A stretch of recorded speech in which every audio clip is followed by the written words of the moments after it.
On April 10th, 1912, the Titanic began its first voyage, carrying more than 2,000 people. Toward 4 days later, Titanic sailed through the freezing Atlantic, despite receiving several warnings about dangerous ice.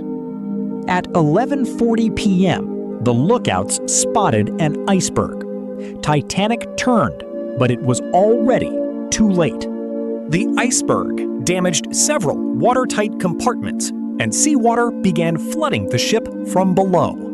Captain Smith soon learned the terrible truth. Titanic could not survive the flooding and would eventually sink.